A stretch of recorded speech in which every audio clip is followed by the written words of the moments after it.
어렵게 말하면 복잡하기 때문에 조금 간단하게 설명을 하고, 어린 왕자에 들어가면서 우리가 실제적으로 그걸 조금 더 보게 될 것입니다. 하이데거부터 먼저 이야기를 하면요. 인간이라는 존재는 피투된 존재다, 이런 이야기예요. 피투됐다는 말은요, 그냥 던져졌다는 게 어딘가. 눈을 떠보니 나는 누구, 여기는 어디, 이렇게 대답되는 거예요. 역사의 어떤 한 시점에 내가 던져진 거예요. 예. 그 당시가 이렇게 산업혁명의 시대일 수도 있고, 요즘처럼 AI가 등장한 4차 산업혁명 시대일 수도 있고요. 그거는 자기 의지와 상관없이 역사에 우리는 중간에 던져져 가지고 그때부터 질문하고 자기를 찾아가는 존재. 예. 예. 내가 던져진 게 아니고 누군가가 날 던져버린 거예요, 이 세상에. 영화 같은 거 보면 이런 하이데거 입장을 취하는 경우들이 많습니다. 갑자기 주인공이 눈을 떴는데 기억 상실이 됐어요. 나는 누구인가? 나는 어디서 왔지? 어디로 가야 되지? 막 고민하면서 이제 이 사람이 내 남편인 줄 알았는데 알고 보니까 남편이 아니고. 뭐 그런 거 있잖아요. 이렇게 피투된 존재로서의 인간을 하이데거는 이제 설명을 하면서 이 존재자, 우리의 이 실제 있는 존재자, 개별적 존재자와 본질적 존재에 대한 고민을 가지고 이렇게 이야기를 했습니다. 그렇다면 이제 가다모는 이런 부분들이 철학적으로 이제 해석을 해내야 되는 그런 게 되는 거죠. 우리에게는 언제나 사건들이 터집니다. 근데 이것이 무슨 의미인지를 그 당시로는 해명이 안 되죠. 그죠? 너무 사람이 뻥찌는 거예요. 황당. 왜 전쟁이 터졌는지, 왜 지금 이번에 이런 사태가 일어나고, 장마가 갑자기 왜 없어졌는지 이해가 안 됩니다. 근데 그 궤적을 추적해 들어가고 또 어떤 미래의 한 시점에서 또 지금을 만약 보게 된다면 그때서야 해석이 되거든요. 이제 해석학에 대한 질문을 가지고 진리와 방법이라는 책을 1권, 2권 있습니다. 1권, 2권. 이게 철학적 해석학이라는 부제를, 원래 제목을 갖고 있는데요. 여러분, 요즘의 시대는 방법이 우선이 될까요? 진리가 우선이 될까요? 요즘 시대는? 오! 무슨 방법? 방법 맞습니다. 무슨 방법이 진리보다 우위에 있습니까? 진리는 진리인 줄 알지만 현실이 중요하다. 현실이 중요하다. 방법. 지금 정확하게 잘 찝으신 부분인데요. 우리 시대는 과학이라는 방법론이 진리보다 우선돼 있습니다. 누군가가 진리를 이야기하잖아요. 그러면 그걸 증명해 보라고 이야기해요. 통계적으로, 수리적으로 내가 이해할 수 있는 언어로 설명을 해내라는 거예요. 이게 과학적 방법론이거든요. 그래서 모든 걸 다 과학화시키는 시대에 들어와 있습니다. 저도 이제 대학교 갈 때에 좀 낯설었던 풍경 중에 하나가 인문과학대학인 거예요. 사회과학대학인 거예요. 모든 게 다 과학인 거예요. 우리 시대는 과학이라는 세례를 다 받아요. 과학이 이걸 증명해 주지 않으면 무의미하다고 이야기하는 거예요. 그리고 이게 데카르트 이후로 들어온 사고입니다.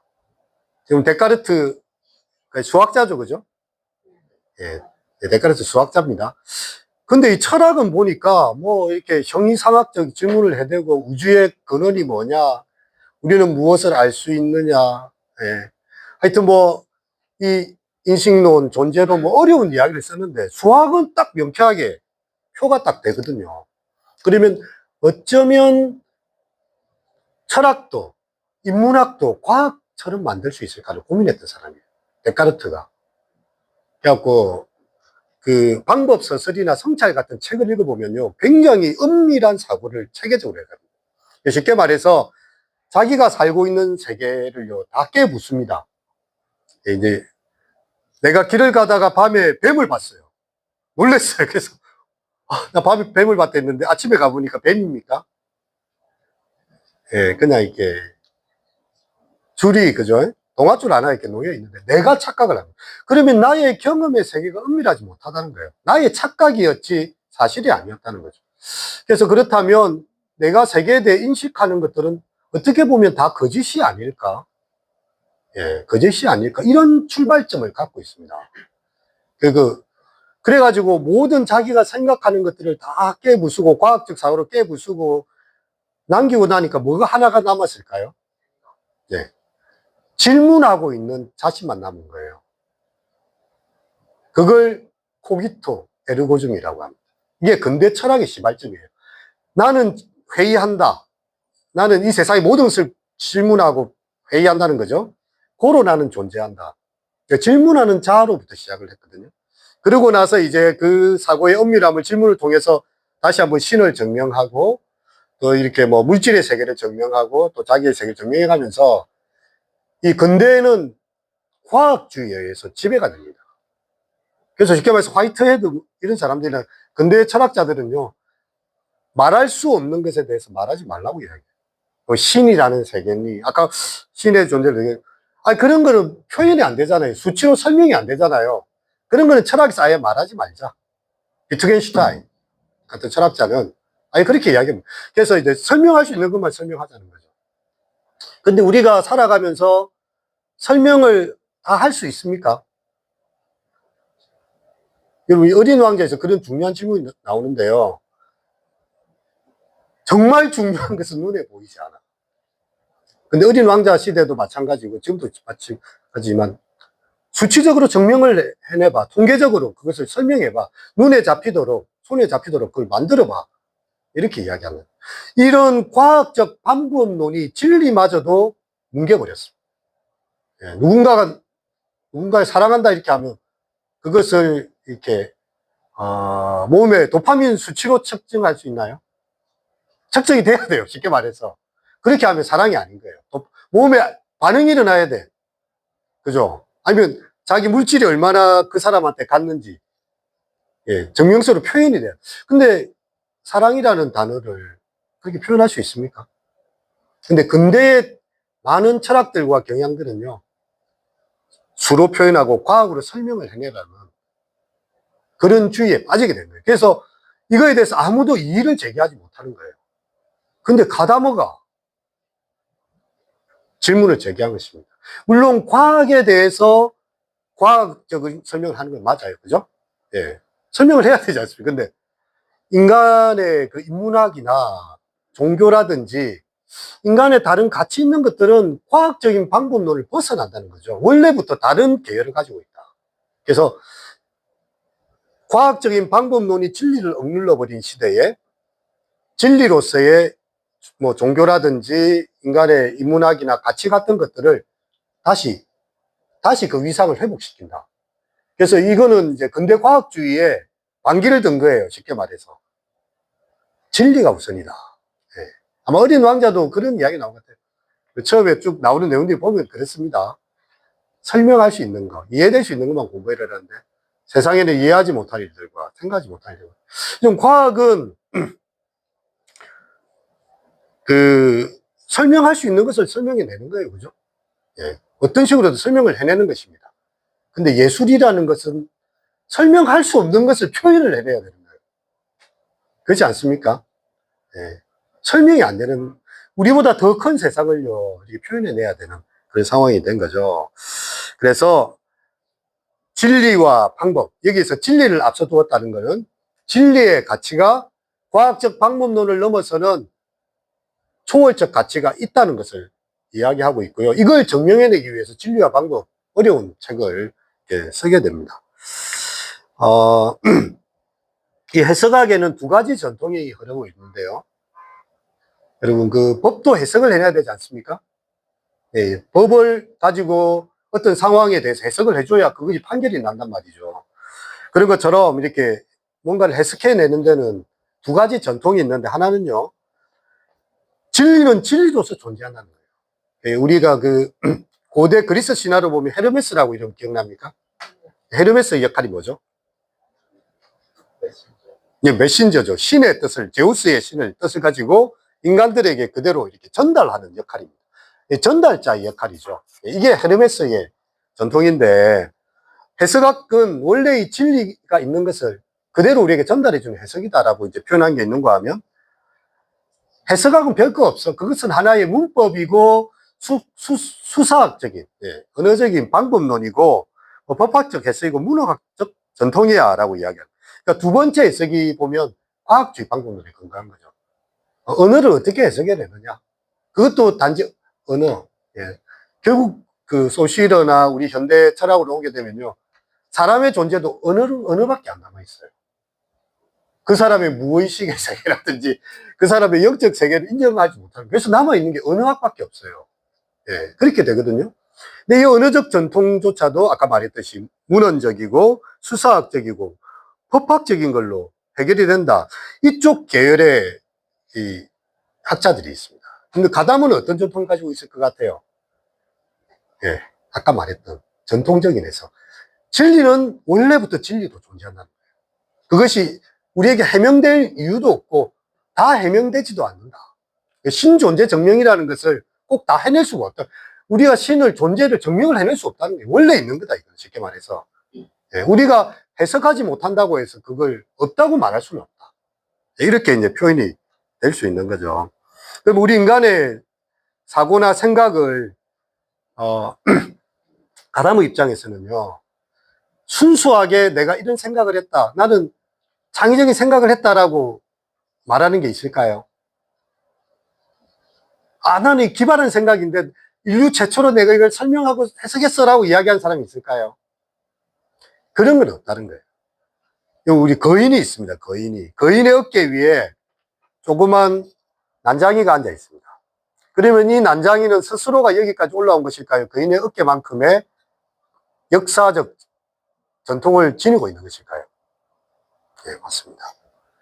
우리가 지금 하고 있는 수많은 직물들도요, 그 수천 년의 역사 속에서 많은 철학자들이 고민했고요, 시인들이 그런 문제를 이별과 아픔에 대해서도 고민했고, 삶과 죽음에 대해서도 고민했고, 고대로부터 해왔던 해석학적 전통 위에 우리가 서 있다는 거죠. 그렇다면 우리가 역사를 배우고 또 이렇게 철학을 배우고 하는 것은 그 전통을 배운다는 말이죠. 예. 그리고 누구나 선입관이, 여러분 우리는 선입관이 없어야 돼 이런 말을 하잖아요. 편견이 없어야 돼. 근데 여러분 편견과 선입관이 없이 사는 사람이 있을까요? 없어요. 내가 남자로 태어난 순간 이미 사회는 젠더에 의해 가지고 사회적인 성이 있어요. 이게 생물학적 성 말고 내가 여자로 태어난 순간 생물학적 성이 아니라 사회적 젠더가 있단 말이에요. 이 가치에 의해서 자기는 어려서부터 세뇌가 됩니다. 그죠? 이미 남성이나 여성으로서의 자기 가치, 이건 하면 안 되고 저건 해야 되고 뭐 이런 있지 않습니까? 이런 것들이 이제 우리에게 이미 돼 있다는 거죠. 그리고 우리를 형성해 오고 있는 수많은 대한민국이라는 사회가 있습니다. 이 사회에서 우리는 자유할까요? 네, 이민진 작가의 빠친코라는 걸 보면요, 우리 한국인이 가지고 있는 정서에 대해서 말을 하고 있어요. 한국인들만 가지고 있어요. 한국인의 공통 무의식, 그걸 뭐라고 표현합니까? 한의 민족이다. 한이라고. 근데 이게 다른 민족은 또 가지고 있지 않는 그 한의 정서가 있거든요.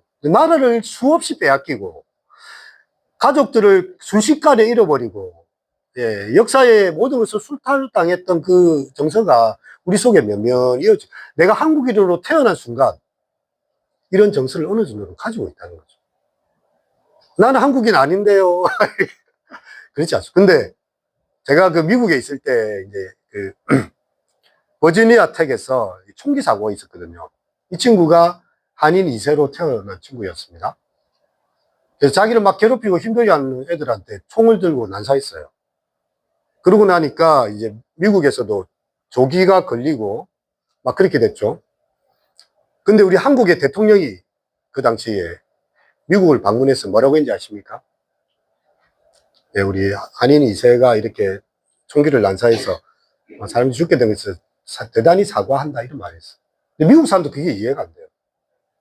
걔는 건맨이에요, 건맨. 그러니까 총을 들고 난사한, 총을 든 한 청소년이지 한민족이라고 생각을 안 해요. 근데 우리 한국인은요, 저 사람이 뭘 잘못하면 우리 조상들 얼굴에 먹칠하고, 내가 뭘 잘못해도 우리 집안에 뭐가 이렇게 있고, 이게 무의식이 되게 집단 무의식이 강하단 말이에요. 그래서 한국 대통령이 와서 사과를 하니까 미국 사람들이 당황했어요.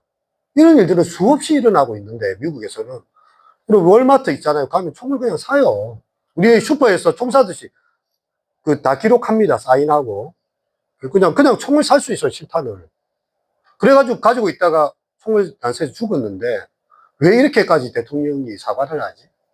이게 좀 다르다. 우리는 한국인으로서 가지고 있는 또 무의식의 세계에 지배를 받고 있고, 칼막스의 견해로 이런 거 어떻습니까? 우리가 태어나는 순간, 우리 아빠가 저기 유명한 LG 사장이야, 삼성 사장이야 하면 어떻게 됩니까? 걔는 그냥 거기서 출발하는 거예요, 그냥. 태어나는 순간 얘는 우리 할아버지가 삼성 이건인 거예요. 이렇게 되는 거예요, 그죠? 그러면 이 길이 다른 거. 태어나 보니까 나는 너무 가난해.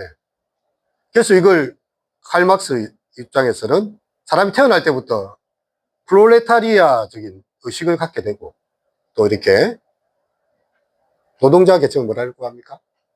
노동자 프롤레타리아고 부르주아, 유산자 계급에 들어가죠. 그래서 사람들이 태어나는 어떤 사회적인 경제적 상황, 그리고 성의 젠더, 혹은 그 어떤 국가나 사회에 태어나냐에 따라서 이미 모든 것을 다 가지고 있는 거예요. 가지고 있어. 근데 이제 나는 편견이나 선입견이 하나도 없다. 이렇게 하는 것 자체가 잘못됐다. 자기가 이미 가지고 있는 선입견의 한계가 뭔지를 보고 내가 가지고 있는 것을 볼 수 있는 눈이 필요하다. 우리 사회가 예전에 아무 생각 없이 그냥 크레파스 할 때 살색이라는 걸 썼거든요. 썼지 않았습니까? 근데 지금 우리는 다문화 다인종 사회가 됐습니다. 살색 쓰면 됩니까? 안 됩니까? 그걸 이제 인식한 거예요. 왜냐하면 얼굴이 까만 흑형들도 있거든요. 근데 살색이라고 주는데 자기하고 달라요. 자기는 이 사회에서 소외된 거예요. 그러면 이제 좀 백인들 오면 어떻습니까? 또 그 색하고 안 맞아. 이렇게 되는 거죠. 그래서 우리가 알게 모르게 그냥 쓰고 있는 이 단어 속에도 많은 선입견이 포함되어 있구나. 그래서 이게 다른 사람 입장에서 봐야 돼. 예. 나도 내 자신이 한계가 있다는 걸 인정하는 것으로부터 시작한다. 가다모어는 선입견에 대해서 인정하라고 이야기해요. 내가 선입견이 없다고 말하는 게 얼마나 독선적인지를 표현하고 있어요. 우리는 자기도 모르는 사이에 굉장한 선입견을 가지고 살고 있어요. 왜냐면 자기가 경험한 우물한 개구리거든요. 근데 우물한 개구리는 어떻게 생각합니까? 우물 안에서 본 하늘만 이야기를 합니다. 자기 경험의 한계로 분명한 거죠, 그죠? 자, 우리가 잘 아는 인도의 이 장님들과 코끼리 비유가 있습니다. 이 장님들은 한 번도 눈을 떠본 적이 없어요. 시각장애인으로서 코끼리 전체를 본 적이 없어요. 근데 이제 어떤 장님이 이렇게 시각장애인이 코끼리 코를 쫙 만지니까, 이 뱀같이 긴 거구나. 자기가 체험한 거예요. 자기의 선입견이에요. 뱀같이 길쭉하고 이렇게 얇은 게 코끼리다. 이렇게 표현. 다른 시각장애인은 코끼리 귀만 만지는 거예요. 귀가 막 팔랑팔랑하고 바람개비 가지고 펄렁펄렁 움직이고, 이게 무슨, 희한하다, 이게. 엄청 이게 부드럽고 움직이는 이런 게 있다. 어떤 시각장애인은 코끼리 벽만 만지고 있는 벽만. 코끼리 몸통. 거대한 벽과 같은 거예요, 이렇게. 그리고 어떤 시각장애인은 다리만 만지는 거예요. 엄청 큰 기둥이다. 자, 이 서로 다른 시각장애인들이 만나서 코끼리에 대해서 토론을 합니다. 어떻게 되겠습니까? 난상 토론이 일어나죠. 자기가 체험한 게 전부라는 거예요. 나는 코끼리의 꼬리를 만져봤는데, 이거 꼬리인지 몰라요, 그냥. 야, 이런 거더라, 이런 거. 그래서 가다모가 하는 말은요, 나는 코끼리의 부분밖에 알지 못한다는 것을 인정해야 된다. 이거죠. 내가 한국이라는 사회를 살아가면서 이 사회의 사고에 젖어 있고, 나의 남성과 여성 혹은 유산자나 무산자 계급이든지 뭐든지 간에 내가 서 있는 전통 위에서 본 세상이지. 내가 모든 걸 객관적으로 볼 수 없다는 걸 인정해라. 여러분, 우리의 사고가 이렇게 유연해야 된다고 가다모는 이야기하고 있습니다. 한 가지 더 예를 들면요. 산골 소년이 있습니다. 이 산골소녀는 아침에 저 동쪽 산에서 떠가지고 서쪽 산으로 지는 걸 평생 봐왔어요. 근데 바닷가에 사는 소년이 있어요. 저 동해 바다에서 해가 떠가지고 저 서해 바다로 떨어지는 걸 봤거든요. 자, 그 두 사람이 토론하면 어떻게 되겠습니까? 산에서, 나는 내 경험은 확실해. 나는 항상 산에서 봤거든. 아니야, 나는 확실해. 바다에서 봤거든. 그래서 서로 싸우고 하지만, 내가 본 입장이라는 걸 이야기해요. 내가 가진 경험이고, 내가 가진 한계라는 걸 인정해줘야 돼요. 근데 사실 해가 뜨고 지는 겁니까? 또 한 번 더 이야기하면 요즘 우리 과학이 발전해서 오르트 구름을 이야기하는 시대에 보이저가 태양계를 뚫고 저 다른 세계를 추출가는 시대에 이미 우리는 배우고 있잖아요. 해는 뜨고 지는 게 아니에요. 그건 우리의 지구인의 경험이에요. 그럼 뭐가 뜨고 뭐가 돌아가고 있는 겁니까? 지구가 돌고 있는 거예요. 이것조차도 우리의 또 한계인 거예요. 왜냐하면 우리는 평생 해가 뜨고 지는 것만 봤거든요. 이 개념이 얼마나 한계가 많은가. 그래서 이 가다머에게 중요한 것은 질문입니다. 가다머는 세상에 대해서 끊임없이 질문하라고 이야기해요. 닫힌 세계가 아니라 열린 시스템, 오픈 시스템이에요. 그래서 가다머 사고의 가장 중요한 것은 질문을 잘 던지는 거. 왜냐하면 내 한계를 벗어나기 위해서. 네. 그렇게 해서 이렇게 해야 된다. 그리고 이제 해석학적 순환이라는 걸 이야기하는데요. 우리가 지금 어떤 책을 읽습니다.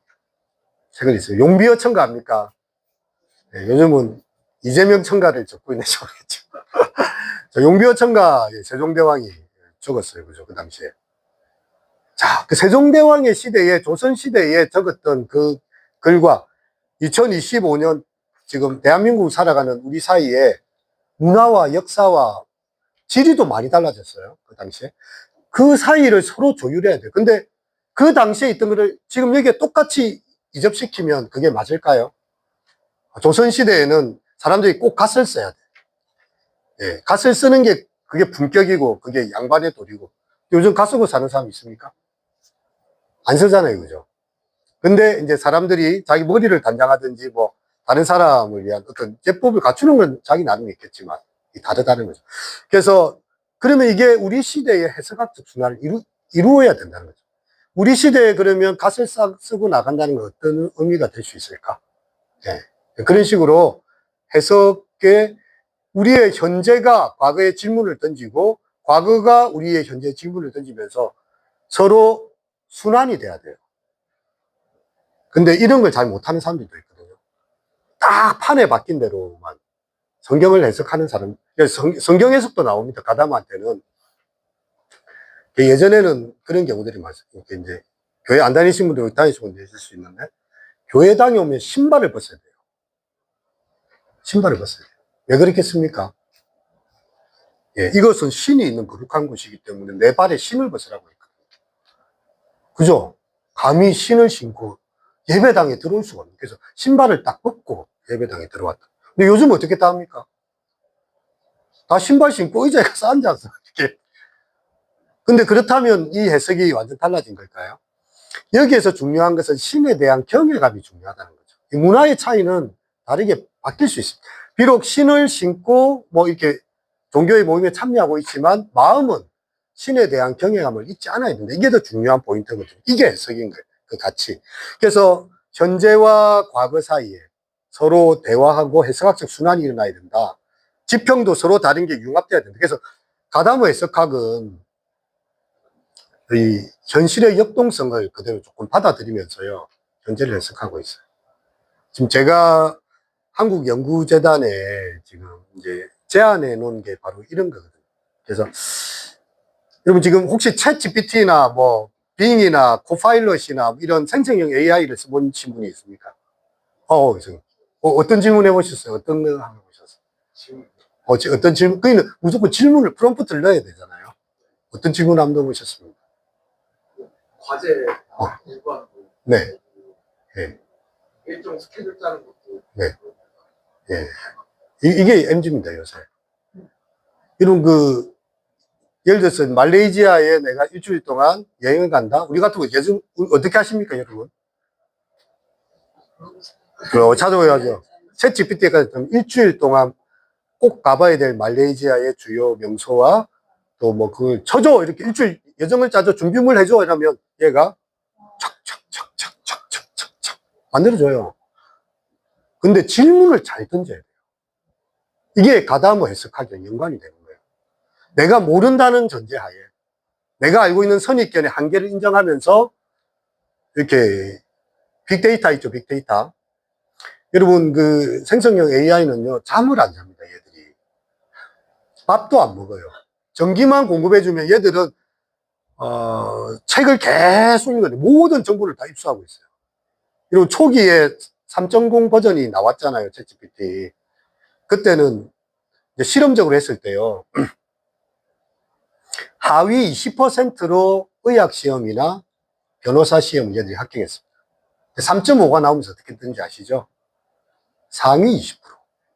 그리고 이제 이게 특이점이라고도 이야기하고 이야기하는데 조만간 인간의 두뇌를 넘어설 것이다. 네. 인간이 책을 읽고 정리하고 해석하고 하는 그 이상으로 빅데이터를 계속 빨아들이고 있기 때문에 인간을 갖고 놀 수도 있다는 거죠. 이런 시대를 우리가 살고 있다는 겁니다. 그래서 이런 챗 GPT와 생성형 AI 시대에 우리가 인문 고전을 공부하고자 할 때 어떻게 잘 활용하고 또한 철학적으로 성찰하면서 비판할 수 있을까? 이게 제가 연구하고자 하는 질문이거든요. 예, 맞습니다. 제가 이제 지금 우리가 한번 위로를 받고 싶다 이래가지고 올려봤거든요. 아, 올려보셨습니다. 네, 그러니까 사람보다도 더 눈물나게 위로를 해주더라고요. 근데 그런데 일주일 전까지는 어쩌 기억하는데요. 예. 그거를. 다 내가 지금 만나고 있는 얘는요 계속 나의 빅데이터를 기억하고 있어요. 내가 잊어먹은 것도 기억하고 있어요. 그럼 그 저장해 놓은 걸 가지고 또 계속 그러면 내가 질문하면 기억하고. 근데 이제 이게 챗 GPT가 요즘 유료 버전이 나오지 않습니까? 무료 버전은 몇 번 하다 끝나요. 그러니까 질문을 막 던지고 싶은데 이제 막 하려고 하는데 시간이 종료. 오늘의 질문이 통과됐습니다. 유료 버전을 사용하세요. 이렇게 나오잖아요. 그죠? 그러니까 내가 이걸 적당히 하는 동안에는 나에 대한 그 질문들을 다 기억하고 있어요. 그러니까 어떻게 보면 약간 섬찟하기도 하고 나에 대해서 이렇게 알고 있느냐? 내가 전에 말했던 것까지 기억하고 있네. 근데 이제 우리가 유료 버전 이제 쓰잖아요. 그럼 얘가 다른 애가 나와요, 이제. 처음부터 다시 시작해야 돼요. 그래서 사람들이 이 만드는 이유도 이제 활용하게 하고 돈을 쓰게 만드는 거거든요. 그래갖고 제 아는 분은 너무 재밌는 거예요. 이걸 가지고 막 질문하니까 너무 대답을, 공부를 많이 한 사람들이 이 내용을 잘 알거든요. 내가 이 내용을 요만큼 알고 있는데 얘가 얼만큼 아는지를 내가 테스트해주고 보면 자기가 아는 해석할 수 있는 이 범위 안에서도 나오고요. 그걸 넘어서는 또 창의적인 것, 접속적인 새로운 것들도 다 제안을 해냅니다. 책방지기님 그때 한번 보셨죠? 챗 GPT로 직접 해봤잖아요. 지금 열심히 하고 있습니다. 좀 어떻습니까? 하니까. 훌륭한 기술을 하고 그러니까 지금 이런 시대에 이 고전을 읽는 방법도 나는 좀 필요한 것은 좀 도움을 받았으면 좋겠다. 재미가 있어요, 사실은. 얘가 뜸을 안 들입니다. 뭐 딱 질문하면요, 바로 착착착착착 답을 해주는데, 그러면 올바른지 잘못된 길로 가고 있는지는 누가 판단해야 될까요?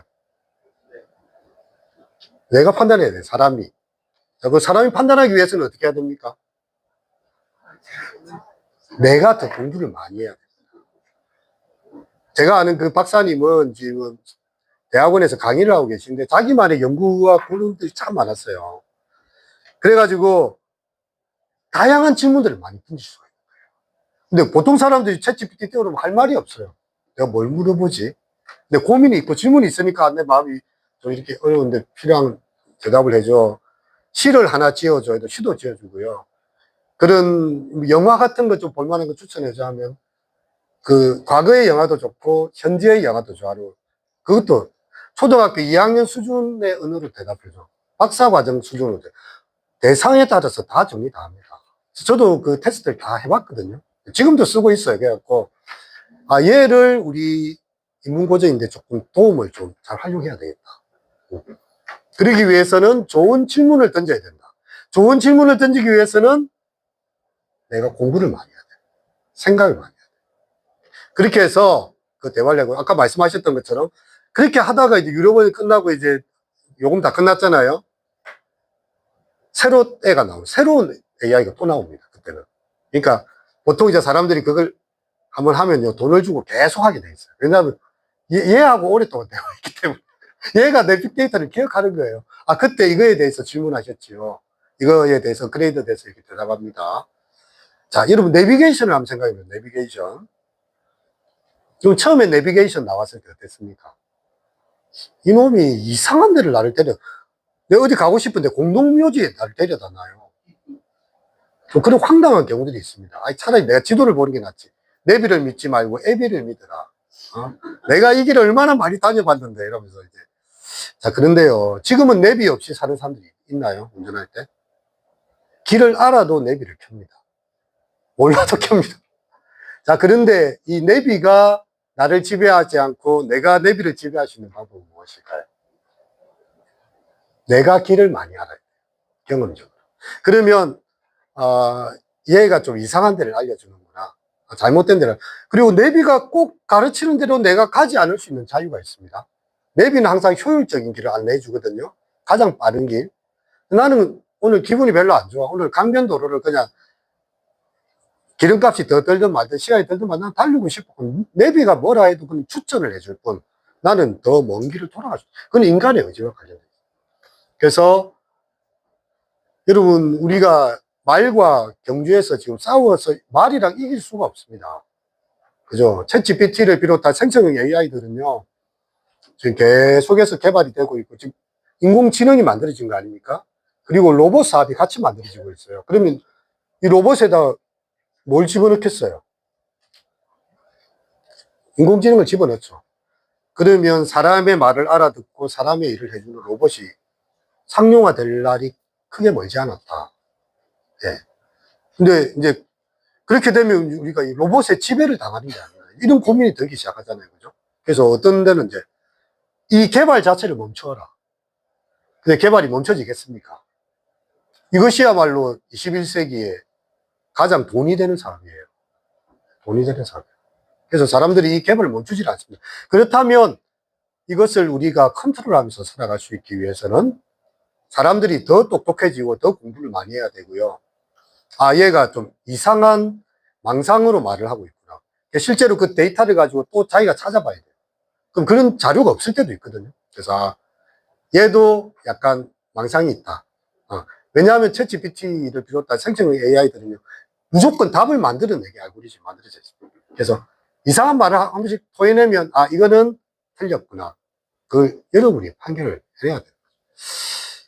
그래서 지금 세대가 너무 차이가 나고, 그래도 우리 선생님께서는 챗GPT를 써보셨다니까, 저는 아주 놀라웠습니다.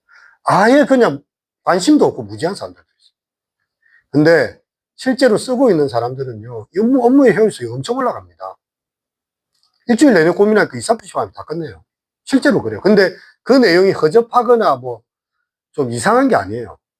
아주 깔끔하게 정리를 다 해줍니다. 놀라울 정도예요. 와, 우리가 사는 세상이 이런 세상이구나. 입이 쫙 벌어지고 있습니다. 자, 그렇게 해서 이 청성형 AI는 그냥 자기의 이야기를 하는 게 아니고요. 그냥 지금까지 있던 빅데이터를 먹은 거예요. 사람들이 수천 권의 책들, 수만 권의 책을, 수십만 권의 책을 얘한테 읽히거든요. 그럼 이 데이터가, 알고리즘이 얼마나 많아지는지, 여러분, 저도 이거 공부한다고, 그거, 뭡니까, 이거, 이, 코딩이라는 걸 한번 배워봤어요. 네, 코딩. 최근에 나온 코딩 제일 쉬운 게 무슨 코딩이죠? 혹시 기억납니까? 그 있어요. 이렇게 가장 단순한 형태로 해가지고, 그림도 넣고 이래가지고 하는, 뱀 모양의 그거 있잖아요. 그 이름 기억 안 나네. 혹시 기억나요? 뱀의 이름을 딴, 있는데. 예. 제가 그거 한번 공부하다가, 진짜 머리가 아픈 거예요. 이걸 컴퓨터의 그 알고리즘을 이해를 해야 되고, 공부를 해야 되는데, 파이썬을 제가 공부를 다 해봤어요. 해가지고 로봇 조립하고 프로그램 해가지고 움직이는 거 다 해봤는데요. 이런 걸, 그 어려운 걸요, 이제는 할 필요가 없게 됐어요. 왜? 챗GPT가 다 해주거든요. 그러니까 이제 공학자들 입장에서는 막 혁명이 일어난 거예요. 일일이 알고리즘 짜갖고 명령을 다 주고요. 파이썬이라는 가장 쉬운 형태로 만들어진 컴퓨터의 코딩조차도 사람들한테는 쉽지 않거든요. 제일 쉽다고 만들어진 거예요. 지금까지 역대급으로 제일 쉽게 만들어진 거예요. C++, 베이직, 뭐, 그 전에 있었던, 그때 진짜 공학도 아니면 그 접근도 안 되는데, 챗 GPT가 그 결과를 내놓고 있어요, 지금. 예. 그래서, 시대가 이만큼 바뀌고 있고, 우리가 얘를 잘 통제하고, 얘와 함께 잘 살아가기 위해서는 뭘 잘 던져야 된다? 질문이에요. 이걸, 여기에 용어로는 프롬프트라고 표현해요. 프롬프트. 어떤 질문을 던지느냐. 그러니까 내가 그냥 대충 그까이 거 질문 던지자면 얘도 대충 대답합니다. 근데 콕 집어가지고요. 치밀하게 질문해서 들어가면 얘가, 또 찾아냅니다. 그래서 여러분이 정말 내가 뭘 고민하고 있는지, 내가 뭘 읽고 싶어 하는지, 그리고 내가 이것에 대해서 어떤 생각을 가지고 있는지에서 치밀하게 고민을 해야 돼요. 그렇게 해서 들어가면요. 좋은 해답을 또 얻게 됩니다. 근데 그것을 취사 선택할 수 있는 것은 또 사람의 몫이죠. 예. 그 가치, 이쪽은 내가 버리겠다. 그리고 이제 이 가다모는 그 소크라테스도 그런 이야기를 했지 않습니까? 소크라테스가 사람들을 잘 가르쳤습니까? 소크라테스에게는 무슨 법이 있습니까? 네, 삼파술, 대화법이에요, 대화법. 소크라테스는 이렇게 길거리를 그냥 지나갑니다. 청년이 막 골라 막 이렇게 팔고 있으면, 왜 그렇게 신이 나서 이렇게 팔고 있습니까? 하면, 장사를 많이 해요. 왜 장사를 잘 하려고? 돈을 많이 버는 이유가 뭡니까? 돈을 많이 벌어서, 이제 나도 집을 안 하고, 집을 많이 가서 뭐 할 건데요. 장가 가가지고, 우리 애를 키워야지. 그 애를 키워서 뭐 할 건데요. 얘도 돈을 벌게 만들고. 그러니까 계속 질문을 해서 이 사람한테서 답이 나오게 만드는 거거든요. 자, 산파와, 자, 여기, 그, 임산부가 있습니다. 누가 아기를 낳습니까? 임산부 낳았는데, 산파의 역할은 무엇입니까? 예, 호흡법을 가르쳐 주고, 자, 이제, 이게 7분 간격으로 지금 왔는데, 6분 간격으로 될 것입니다. 그러니까 이제 많은 경험이 있으니까, 아기를 많이 받아봤잖아요. 그래서, 이 임산부가 아기를 낳을 수 있도록 도와주는 거예요. 예. 그래서 소크라테스는 계속 청년들한테 질문을 던지는 거예요. 무엇이 정의인가? 무엇이 진짜 인권인가? 누가 좋은 사람이지? 그럼 사람들이 막 내한테 잘해줘. 근데 이 사람은 다른 사람 많이 죽였어. 근데 나한테는 잘해줘. 그러면 그게 그 사람이 니한테 좋은 사람인가? 그리고 가만 또 생각해보면 그래요. 그죠? 다른 사람은 막 이렇게 괴롭히는데 자기한테만 잘해준단 말이지. 근데 사람들은 내한테 잘해주면 다 좋은 사람이잖아. 안 그렇겠습니까? 그죠? 독재자들도 자기 주변에 매니아들이 있어요. 왜냐하면 다 퍼가지고 걔들 주거든요. 다른 사람들. 다 뺏어가지고. 그러면 그 사람이 과연 정의로운 사람인가는 새로 질문해 봐야 된다는 거죠. 그래서 여러분이 이 챗GPT 시대, 생성형 AI 시대는 가다모처럼 나의 한계를 인정하고 우리 시대의 언어로 표현하면서 해석학적 질문들을 계속해서 던져야 됩니다. 그래서 그런 면에서 가다모가 지평융합을 이야기하는 게 우리 시대와 그 시대의 간극이 있다는 거고요. 문화도 간극이 있습니다. 언어도 간극이 있습니다. 다 달라요. 생덱쥐베리의 어린 왕자는 맨 처음에 영어로 나왔습니다. 이게 뭐 사하라 사막에서 적어진 책이 아니에요. 생덱쥐베리가 프랑스 사람이라서 프랑스에 적어진 이야기가 아니에요. 1935년에 미국에 갔죠. 생덱쥐베리가. 그때 영상에도 나왔지만 조용한 집에 원래는 대통령을 설득해서 2차 대전에 참전하게 하려고 그런 미션을 받고 갔는데 그런 기간에 영어로 먼저 번역을 해요. 그리고 프랑스로 나중에 또 번역이 됐고요. 우리나라의 또 번역은 또 달라요. 그러면 이 언어의 간극이 있지 않습니까? 문화의 간극이 있고 다 다른데. 그러면 그리고 내가 왜 지금 이 어린 왕자의 이 이야기를 읽어야 될까? 이게 나에게 무슨 의미가 있는가? 이걸 해석해내. 이게 지평융합이거든. 그래서 어땠단 말인가? 내한테 무슨 의미가 있지? 지금 우리 시대에 어떤 의미가 있지? 이걸 찾아내는 거. 그것을 끊임없이 질문하고 찾아가고 답을 해야 돼. 이게 해석학적으로 순환이 계속돼야 돼. 물이 고여있으면 섞듯이 그 진리의 내용이 있다면 우리 시대와 계속해서 뒤섞이면서 새로운 것을 만들어내야 된다. 이렇게 하고 있습니다. 이제 마무리하도록 하겠습니다. 이게 이 지평융합의 그리고 해석학적 순환의 가담문은요, 우리 시대가 계속해서 그런 진리에 대한 우선순위를 가지고, 진리 아래서의 방법론을 이야기하면서 그렇게 가야 된다고 이야기했고요. 나와 너에 대한 부분, 이 관계 출발, 이 마틴 부부가 이야기했다면, 이제, 가담문은 또 그걸 통해서 우리에게 어떤 해석학적인 그런 것을 할 수 있을지를 더 고민하게 해줘. 그래서 그런 구체적인 신뢰들은 나중에 이제 또 들어가면서 합니다. 어려운 강의를 했는데요. 끝까지 참여해 주셔서 감사하고 10분간 쉬시도록 하겠습니다.